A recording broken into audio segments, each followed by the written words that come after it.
जहरीली हो चुकी है दिल्ली, क्योंकि यहाँ की जो सरकार है, अरविंद केजरीवाल जी एक डम्मी मुख्यमंत्री थोप के गए हैं जिनको कुछ करना ही नहीं है। नाम बताइए ना। नहीं, आतिशी जी जो अभी दिल्ली के मुख्यमंत्री हैं वो आरोप प्रत्यारोप में ही लगी रहती है, उनको कोई काम करना थोड़ी है।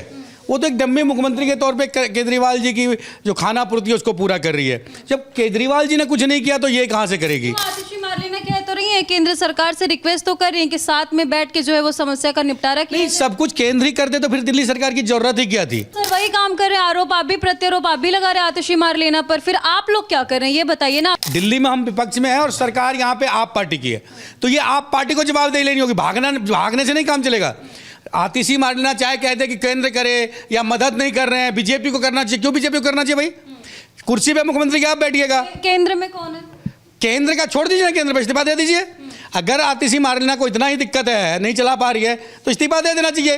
केंद्र सरकार खुद ही सब कुछ कर लेगा। फिल्मी अंदाज में कुर्सियां लगाया जाता है, खड़ाऊ रख के बैठती हैं, करना वरना कुछ नहीं है इन लोगों को। सिर्फ इन्होंने डुप्लीकेट। दिल्ली में जो पॉल्यूशन बढ़ रहा है उसका जिम्मेदार किसको माना जाए? दिल्ली सरकार। राजनीति छोड़ के बताइए। हम दिल्ली बता रहे हैं, देखिए दिल्ली सरकार उसके लिए 100% जिम्मेदार है। अगर हम किसी दिल्ली सरकार कैसे जिम्मेदार है? अगर हम किसी राजनीतिक मतलब ऐतिहासिक पद पे बैठे, संवैधानिक पद पे बैठे हैं, तो हमारा काम बनता है कि अगर कोई समस्या आई तो उसको बैठ के हमें समाधान कैसे करना चाहिए। आप अगर किसी बड़े पोस्ट पे बैठे हो तो आपसे मुझे कैसे बात करना चाहिए और राज्य से कैसे बात करना चाहिए। लेकिन दादागिरी करके ये सोचते हैं कि हम जो कहेंगे वही सही है। पंजाब सबसे पराली जला रही थी जब वहाँ पे कांग्रेस की सरकार थी। सबसे ज्यादा हरियाणा से पराली जल रहा था जब वहाँ कांग्रेस की सरकार थी। जैसे आप पार्टी की सरकार अब पंजाब में आ गई, अब वो कह रहे हैं 80% से कम हो गया। ये आरोप प्रत्यारोप में ही जीवन निकल जाएगा केजरीवाल का, और आने वाले टाइम पे झाड़ू का डंडा लेके भगाएगी जनता इसको यहाँ से।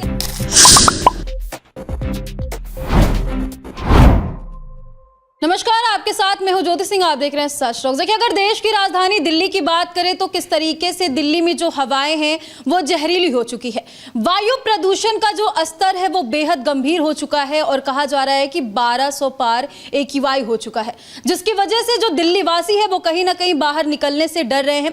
और इसी बीच केंद्र सरकार और जितने भी लोग हैं वो दिल्ली गवर्नमेंट को घेर रहे हैं। इसी मुद्दे पर बात करने के लिए इस वक्त हमारे साथ LJP रामविलास पार्टी के दिल्ली प्रदेश अध्यक्ष शंकर मिश्रा जी हैं। सर, सबसे पहले तो आपका बहुत बहुत स्वागत हमारे। प्रणाम आपके चैनल को। देखिए, सबसे पहले आपको एक चीज बता दें कि सर से हमने कहा कि बाहर इंटरव्यू करते हैं, थोड़ा माहौल दिखाते हैं, तो सर ने क्या जवाब दिया सर वो बताइए दर्शकों को। नहीं, बाहर इतना ज़्यादा पोल्यूशन है कि बाहर खड़ा होकर सांस भी नहीं लिया जाता है, और इसमें बीमार पड़ जाना लोगों का, और इस प्रकार से जहरीली धुआं में जाके इंटरव्यू करना मेरे हिसाब से तो वो ठीक नहीं था। इसलिए मैंने आपसे कहा कि हम ऑफिस में बैठ कर ही करते हैं। अच्छा, दिल्ली में हर साल पॉल्यूशन जिस तरीके से सामने आता आप देखते हैं, फिर चाहे AQI की बात करें, 400 पार 500 पार, हद तो तब हो गई जब 1200 पार माना गया। बताइए यहाँ के लोग काम कैसे करेंगे, बाहर कैसे निकलेंगे? बिल्कुल जहरीली हो चुकी है दिल्ली, क्योंकि यहाँ की जो सरकार है, अरविंद केजरीवाल जी एक डम्मी मुख्यमंत्री थोप के गए हैं जिनको कुछ करना ही नहीं है। नाम बताइए ना। नहीं, आतिशी जी जो अभी दिल्ली के मुख्यमंत्री हैं वो आरोप प्रत्यारोप में ही लगी रहती है, उनको कोई काम करना थोड़ी है। वो तो एक डम्मी मुख्यमंत्री के तौर पे केजरीवाल जी की जो खाना पूर्ति है उसको पूरा कर रही है। जब केजरीवाल जी ने कुछ नहीं किया तो ये कहाँ से करेगी? आतिशी मार्लेना कह तो रही है, केंद्र सरकार से रिक्वेस्ट तो कर रही है कि साथ में बैठ के जो है वो समस्या का निपटारा किया। नहीं, सब कुछ केंद्र ही करते तो फिर दिल्ली सरकार की जरूरत ही क्या थी? इसीलिए यह सरकार बनाई गई ना कि दिल्ली में अगर दिल्ली की समस्या है तो दिल्ली सरकार उसको तय करे। सब कुछ केंद्र सरकार को करना तो इस्तीफा दे मार्लेना जी, केंद्र सरकार कर लेगी। आप भी तो सर वही काम कर रहे हैं, आरोप आप भी प्रत्यारोप आप भी लगा रहे हैं आतिशी मार्लेना पर, फिर आप लोग क्या कर रहे हैं ये बताइए ना। अगर आतिशी मार्लेना कुछ नहीं कर रहे तो आप लोग करिए। नहीं, सरकार किसकी है? देखिए, हम विपक्ष में, दिल्ली में हम विपक्ष में है और सरकार यहाँ पे आप पार्टी की है, तो ये आप पार्टी को जवाबदेही लेनी होगी। भागने से नहीं काम चलेगा। आतिशी मार्लेना चाहे कहते कि केंद्र करे या मदद नहीं कर रहे हैं, बीजेपी को करना चाहिए। क्यों बीजेपी को करना चाहिए भाई? कुर्सी पे मुख्यमंत्री क्या आप बैठिएगा? केंद्र में कौन है? केंद्र का छोड़ दीजिए ना, केंद्र पे इस्तीफा दे दीजिए। अगर आतिशी मार्लेना को इतना ही दिक्कत है, नहीं चला पा रही है, तो इस्तीफा दे देना चाहिए। केंद्र सरकार खुद ही सब कुछ कर लेगा। तो ये सब बहानेबाजी से काम चलने वाला नहीं है। आतिशी जी को काम करना चाहिए, काम करके दिखाना चाहिए, क्योंकि केजरीवाल जी की बगल वाली कुर्सी पे बैठती हैं। फिल्मी अंदाज में कुर्सियां लगाया जाता है, खड़ाऊ रख के बैठती हैं, करना वरना कुछ नहीं है इन लोगों को। सिर्फ इन्होंने डुप्लीकेट कैसे राम जी का खड़ाऊ रख के भरत जी राज्य चला रहे थे, दिल्ली चलाने की कोशिश कर रही है। ये मतलब सबसे बड़ा भ्रष्टाचारी को जो देश के सबसे बड़े भ्रष्टाचारी है, उनकी तुलना वो राम जी से करती है और उनकी खड़ाऊ रखकर वो दिल्ली चलाने की कोशिश कर रही है। मानती हूँ आपकी बात, कहीं चलने वाला नहीं है, कहीं चलने वाला नहीं है। मानती हूँ आपकी बात। चलिए, आपने भी अपनी बात कह ली, आतिशी मारलेना भी कह रही है, अभी आज उन्होंने प्रेस कॉन्फ्रेंस की और जो बातें वो कह रही है वो हम आपको बता रहे। चलिए, जनरली मैं आपसे सवाल करती हूँ, मेरा सवाल नहीं है, जितने भी दिल्ली वासी उनका सवाल है। दिल्ली में जो पॉल्यूशन बढ़ रहा है उसका जिम्मेदार किसको माना जाए? दिल्ली सरकार। राजनीति छोड़ के बताइए। हम दिल्ली बता रहे हैं, देखिए दिल्ली सरकार उसके लिए 100% जिम्मेदार है। अगर हम किसी दिल्ली सरकार कैसे जिम्मेदार है? अगर हम किसी राजनीतिक मतलब ऐतिहासिक पद पे बैठे, संवैधानिक पद पे बैठे हैं, तो हमारा काम बनता है कि अगर कोई समस्या आई तो उसको बैठ के हमें समाधान कैसे करना चाहिए। आप अगर किसी बड़े पोस्ट पे बैठे हो तो आपसे मुझे कैसे बात करना चाहिए और राज्य से कैसे बात करना चाहिए, लेकिन दादागिरी करके ये सोचते हैं कि हम जो कहेंगे वही सही है, हम जो कहेंगे वही संविधान है। कौन कर रहा है दादा? नहीं, आज तक हमेशा केजरीवाल जी करते आए हैं। झूठ की पुलिंदा है केजरीवाल जी, उनकी पार्टी, उनकी सरकार। हमेशा से उन्होंने राजनीतिक किया है, मतलब वो जो कह दे वो राजनीतिक है, वो जो आरोप लगा दे वो राजनीतिक है। पंजाब सबसे पराली जला रही थी जब वहां पे कांग्रेस की सरकार थी। सबसे ज्यादा हरियाणा से पराली जल रहा था जब वहां कांग्रेस की सरकार थी। जैसे आप पार्टी की सरकार पंजाब में आ गई, अब वो कह रहे हैं 80% से कम हो गया। तो पोल्यूशन कहां से आ गया भाई? जब भैया पंजाब में कम हो गया तो पोल्यूशन कहां से आ गया? तो इन्होंने उसका कुछ समाधान खोजना नहीं है। ये आरोप प्रत्यारोप में ही जीवन निकल जाएगा केजरीवाल का, और आने वाले टाइम पे झाड़ू का डंडा लेके भगाएगी जनता इसको यहाँ से। आप लोग विपक्ष में हैं, आप बताइए कि पॉल्यूशन से निपटारा कैसे किया जाएगा, क्या करना चाहिए? सबकी जवाबदेही है, मैं नहीं कह रहा किसी आरोप प्रत्यारोप में। इसमें बैठ के एक कमेटी बनाया जाए और उसमें सुना जाए, केंद्र सरकार से लेके जितनी भी राज्य लगती हैं, जहां भी लगता है कि आपको पराली आ रही है, वहां से धुआं आता है या और भी समस्याएं हैं, बाईपास बनाना चाहिए, बहुत सारी पेड़ पौधे लगाने चाहिए, तो वो आपको बैठ के करना पड़ेगा।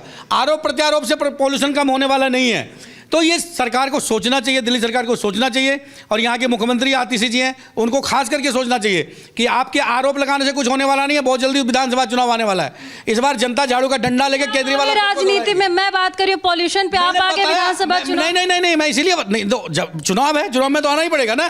बार सर आप भी राजनीति कर रहे हैं, अभी आगे विधानसभा चुनाव का जिक्र किया, मैंने नहीं किया ना। अरे तो हम कर रहे हैं ना, जो चीज है पॉल्यूशन की बात कर रही हूँ ना, तो चुनाव के बीच में मैंने कहा है कि सर्वदलीय बैठक बुलाई जाए, सर्व लोगों को बुलाया जाए। जो ये करना नहीं चाहते, इनको अपने आप से फुर्सत नहीं है, ये लोग अपने आप को ही सब कुछ मानते हैं, कोर्ट अदालत कानून। केजरीवाल जी का यही एक इसी प्रकार का झूठा राजनीतिक रहा है कि वो सामने वाले पर आरोप लगा देना, उसको सिद्ध करना, झूठ बोल के पलट जाना, इन लोगों की यही चीजें रही है। आतिशी कह तो रही है, आतिशी मारलेना जो दिल्ली की मुख्यमंत्री नई बनी है, वो कह तो रही है कि पराली वाले मामले को लेकर के प्रदूषण बढ़ रहा है, पंजाब गवर्नमेंट की वजह से हो रहा है, वहां पे बात करनी चाहिए, सारी चीजें आतिशी साफ तौर पर कह रही है। आप बताइए। नहीं, आतिशी तो शायद कहीं बोली कि 80% कम हो गया जब से पंजाब सरकार आई है आप पार्टी की। तो अपने पे आए तो आरोप लगाए तो कह दीजिए कम हो गया, और केंद्र सरकार की बात आए तो केंद्र सरकार जाके बात करे। क्यों केंद्र सरकार बात करेगी, आप क्यों नहीं बात करती? आप ही के तो मुख्यमंत्री है ना वहां पे। अरे वहां पे आपके भगवत मान जी आप ही के तो मुख्यमंत्री हैं, कहिए केजरीवाल जी को आदेश देंगे। आका तो यहीं बैठे हुए ना। कौन है आका? केजरीवाल जी। केजरीवाल तो अब कुछ नहीं है बेचारे, वो तो इस्तीफा दे दिया। आप देखिए डम्मी, अरे पार्टी के राष्ट्रीय अध्यक्ष कैसी बात कर रहे हैं? पार्टी के राष्ट्रीय अध्यक्ष आदेश देना, पार्टी के राष्ट्रीय अध्यक्ष का बात कोई थोड़ी टाल सकता है। उनको आदेश देना चाहिए काम करने के लिए, भगवत मान जी को, और उनको करना चाहिए भगवत मान जी को कि वो कम करना चाहिए। अच्छा, आपको सच में लगता है कि पंजाब में जो पराली जलाने के मामले कम है उसकी वजह से प्रदूषण बढ़ रहा है? कारण कुछ नहीं, देखिए अगर उसके वजह से भी है, हरियाणा है, राजस्थान है, उत्तर प्रदेश है, सभी सरकार के साथ बैठ के समीक्षा करना चाहिए। उसके बाद अगर कोई चीज़ निकलती है तब जाके केंद्र सरकार के आगे ले जाना चाहिए। कोई तरीका होता है। आप सीधा कहिएगा प्रधानमंत्री क्यों नहीं कर रहे, प्रधानमंत्री को करना चाहिए। तो सब कुछ अगर प्रधानमंत्री करेंगे तो यहाँ आप लोग किस लिए बैठे, किस लिए आपको जनता ने जिता के यहाँ भेजा है? छोड़ दीजिए, इस्तीफा दे दीजिए, और केंद्र सरकार सब कुछ करने को तैयार है। जो विपक्ष में जितने भी नेता बैठे हुए हैं, क्या अगर वो दिल्ली गवर्नमेंट में आ जाएंगे तो क्या दिल्ली में प्रदूषण कम हो जाएगा? अरे मैंने कभी नहीं कहा कि विपक्ष वाले गाने से कम हो जाएगा। समाधान निकालना पड़ेगा, सबको बैठना पड़ेगा। आप एक बात बताओ, अगर दीपावली आती है, हिंदू पर्व आता है, तो पटाखे बंद कर दिया जाए। जब वो केजरीवाल भ्रष्टाचार के सबसे बड़ा आरोप में जेल से बाहर निकला था, उस दिन इतने पटाखे क्यों जला गए थे? तब आतिशी सो रही थी या केजरीवाल सो रहा था? नहीं, तब आतिशी सो रही थी या केजरीवाल जी सो रहे थे? तब पोल्यूशन नहीं हो रहा था। ये बोला, जब ये खुद करते हैं तो कुछ नहीं होता है, ये खुद को ही सब कुछ मानते हैं, कोर्ट कानून अदालत, और दूसरा कर ले तो पोल्यूशन हो गया। चलिए मान लेते हैं देखिए शंकर मिश्रा जी का साफ तौर पे ये कहना है कि आतिशी जी को सोचना चाहिए, बात करनी चाहिए, पंजाब गवर्नमेंट से बात करनी चाहिए, मिलके बात करनी चाहिए, समाधान के बारे में बात करनी। आपने जिक्र किया विधानसभा चुनाव का, तो एक मेरा आखिरी सवाल होगा, मैं ज्यादा लंबा नहीं खींचूंगी वीडियो को। आने वाले विधानसभा चुनाव को लेकर के आम आदमी पार्टी की तरफ से अगर तैयारियों की बात करें तो उनकी तरफ से कभी बयान आया है एक हफ्ते पहले कि इस बार हम टिकट उसे ही देंगे जिसे जनता चुनेगी, हम जनता सर्वे कराएंगे और टिकट हम उसे देंगे, हम अपनी मर्जी से टिकट किसी भी कैंडिडेट को नहीं देंगे। तो बताइए, इतनी सीधी और साफ सुथरी पार्टी आपने कभी देखी? अगर इस तरीके की बातें वो कर रहे हैं तो नहीं, तो फिर सब दागी, उनके सब विधायक दागी हैं। अभी 3 बार से जो जीतते हुए आ रहे हैं, अब वो कह रहे हैं हम उनको देंगे, तो पहले भी तो पूछ के दिया था। पहले भी उन्होंने कहा था कि हम जनता से पूछ के लोगों को टिकट दे रहे हैं और सारे लगभग उसमें से दागी निकले। तो केजरीवाल जी की ये रणनीति है, लोगों को बलगराना, झूठ बोलना, फ्री की लालच देना, सब जनता थक चुकी है, जनता सब समझती है। आने वाली विधानसभा में आप लोगों की क्या रणनीति होने वाली है? हमारी रणनीति, एनडीए सरकार बनाएगी दिल्ली में। हमारी रणनीति है कि एनडीए में देश के प्रधानमंत्री जी की में लोगों का इतना विश्वास है मोदी जी में कि इस बार एनडीए की सरकार दिल्ली में 100% आएगी और केजरीवाल जी को लोग झाड़ू का डंडा लेके ढूंढ रहे हैं। बोलिएगा, संभल के जाए क्षेत्र में। मैं नहीं बोलूंगी, फिलहाल आप दर्शकों से क्या अपील करना चाहते हैं आखिरी में दिल्ली की? मेरा यही अपील है कि इससे आप पार्टी की जो सरकार है, सबसे भ्रष्ट सरकार आज तक के इतिहास में है, दिल्ली में है। झूठ बोलने में लोग इतना माहिर हैं, अफवाह फैलाने में इतना माहिर हैं, और भ्रष्टाचार के लिए तो सबसे बड़े आज तक के इतिहास के मुख्यमंत्री और पूर्व मुख्यमंत्री अब हो चुके हैं केजरीवाल जी, इनका नाम सबसे आगे है। तो आप लोग वोट कीजिएगा, लेकिन सोच समझ के कीजिएगा, क्योंकि आने वाली पीढ़ी फिर कभी आपको माफ़ नहीं करेगी। अगर ऐसे नेता झूठ बोलकर फ्री का लालच देके आते रहे तो आने वाले समय में जो हमारे बच्चे हैं वो अपाहिज हो जाएंगे, क्योंकि फ्री का लालच कहीं से अच्छा नहीं है। हम लोग काम करने वाले लोग हैं, सब लोग कमा के खाने वाले लोग हैं, और केजरीवाल जी से हमें कोई फ्री की चीज़ नहीं चाहिए। हमें फ्री वही चाहिए जो शिक्षा है, स्वास्थ्य है। मैं फ्री पे एक सवाल आपसे करूंगी, या फिर यूँ कह सकते हैं, मैं एक चीज़ आपको बताऊंगी, आप बुरा मत मानिएगा। महाराष्ट्र में अमित शाह जी गए थे अभी वहाँ पर जो है कि प्रचार करने। महाराष्ट्र चुनाव अभी 20 तारीख को है। उन्होंने कहा कि हम किसानों का जो कर्ज है वो माफ़ करेंगे, 25 लाख रोजगार देंगे। तो बताइए, ये फ्री का नहीं हुआ? अमित शाह जी ने कहा है नहीं, तो ये फ्री का नहीं हुआ क्या? किसान हमारे देश का बहुत बड़ा एक मुद्दा है। किसान, हम भी किसान के बच्चे हैं, तो किसान एक बहुत बड़ा मुद्दा रहा। देखिए ना महाराष्ट्र में जाके कैसे आत्महत्या करते किसान, पानी की कमी है वहाँ, हर चीज़ की। अगर उनके लिए माफ़ कर दिया जाता है तो मैं मानूंगा कि उन्होंने सबसे बड़ा काम किया। किसानों को अगर छूट दी जाती है, और दिल्ली में जिसे फ्री की चीजें दी जा रही है, फिर जिसके लिए किया जा रहा है वो किसान नहीं, वो गरीब। देखिए, किसान गरीब का मतलब क्या फ्री में दिया जा रहा है? एक बार चेक कीजिए ना, पानी आता है क्या? आप भी तो दिल्ली में रहते हो, आपके घर में पानी आता है क्या नल से? नहीं आता ना। हमें फ्री की चीजें लेने की आदत नहीं है। तो फिर क्या मिल रहा है? बिजली का बिल देखिए जाके, झुग्गी जब में जाइए जहाँ 4-4 किलो वाट के बिल आते हैं, तो ये तो दोनों हाथ से लूट रहा है ना, इधर से थोड़ा दिया उधर से लूट रहा है। तो फ्री कुछ नहीं दे रहा है, ये सब झूठ बलगराने वाली बात है। सिर्फ ये लोग मौज कर रहे हैं। इन्होंने सत्ता में केजरीवाल और केजरीवाल की पूरी टीम सत्ता में आके सत्ता का सुख भोग रही है। जो लोग कहते थे हमें सत्ता में कोई सुख नहीं चाहिए, अगर सबसे ज्यादा सत्ता का सुख भोग रहे तो केजरीवाल जी, उनके विधायक, उनकी पार्टी के लोग भोग रहे हैं। तो देखिए, साफ तौर पे हमने जितने भी सवाल किए उनके जवाब शंकर मिश्रा जी ने दिए हैं। फिलहाल आपको एक और जानकारी दे दें कि दिल्ली में जिस तरीके से प्रदूषण बढ़ रहा है, देश की राजधानी दिल्ली गैस चैम्बर बनती जा रही है, उसको लेकर के ग्रैब 3 तो लागू हुआ था, लेकिन आज सोमवार को ग्रैब 4 भी लागू कर दिया गया है। फिलहाल 12th तक के जो क्लासेस हैं वो बंद कर दिए गए हैं और ऑनलाइन क्लास चलाने की जो बात है वो कही गई है। हालांकि इनकी बातों को लेकर आप कितने समय तक कमेंट सेक्शन में जाकर के जरूर बताइएगा। आगे आपको ऐसी ही जानकारी देते रहेंगे। सर, बहुत बहुत धन्यवाद हमसे जुड़ने। जी, आपका धन्यवाद।